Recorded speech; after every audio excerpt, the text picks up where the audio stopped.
Hello everyone. This video is about a poem titled Another Woman. It is written by Mrs. Imtiaz Dharkar.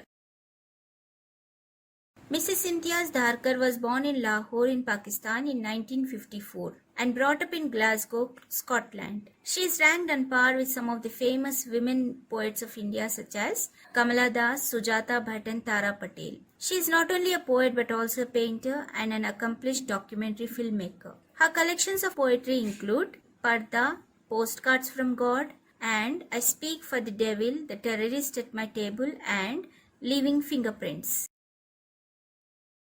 Let me read the poem for you all. This morning she bought green methi in the market, choosing the freshest bunch. Picked up a white radish, imagined the crunch it would make between her teeth, the sweet, sharp taste, then put it aside, thinking it an extravagance. Counted her coins, but carefully tied them, a small bundle, into her sari at the waist. These lines capture the picture of a woman belonging to a traditional lower middle class Indian family. She went to market this morning and brought green methi.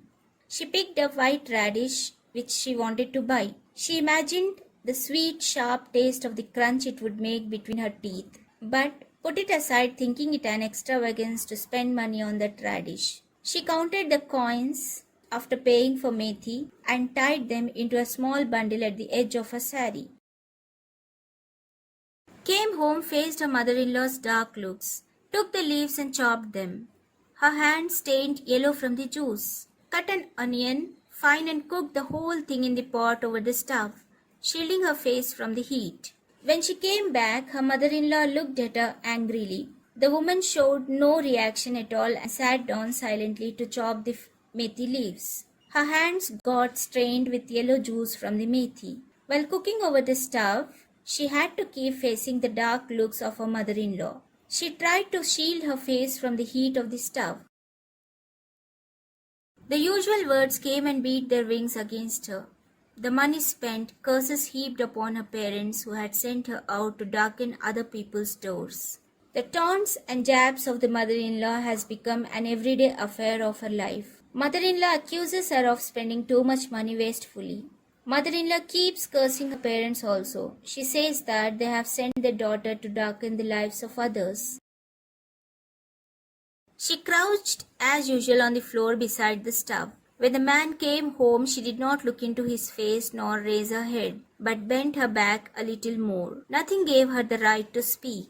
While mother-in-law keeps abusing her every day, the husband remains indifferent to her sad state. She keeps sitting on her heels, with her knees bent on close to her body near the stove, when her husband enters in the house from his work. She doesn't even look at his face or raises her head, because she has no hope from him. She bends her back even more and keeps crouching as usual. She has not been given the right to speak even. She watched the flame hiss up and beat against the cheap old pot, a wing of brightness against its blackened cheek. This was the house she had been sent to, the man she had been bound to, the future she had been born into. Using highly metaphorical language, the poet gives an image of woman's terrible tortured state. At the physical level, she is watching the flames of stove and beating against the cheap old pot. The flame of stove is beating her blackened cheeks. The green methi seems to sing her simmering sides. This is the house she had been sent to. This was the man she had been bound to. This was the future she had been born into. In this way, poet projects the reality of Indian woman. So when the kerosene was thrown, just a moment of surprise, a brilliant spark. It was the only choice that she had ever known. Another torch blazing in the dark. Another woman.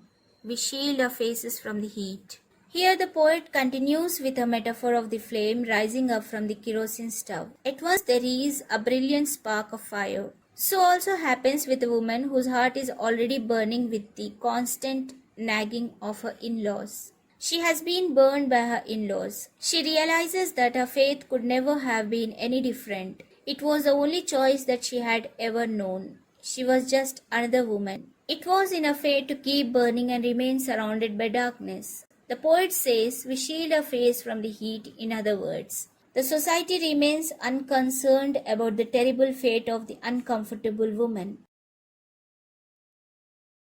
I hope you have all understood the poem Another Woman. Now here is an activity for you all. Write a summary of the poem Another Woman.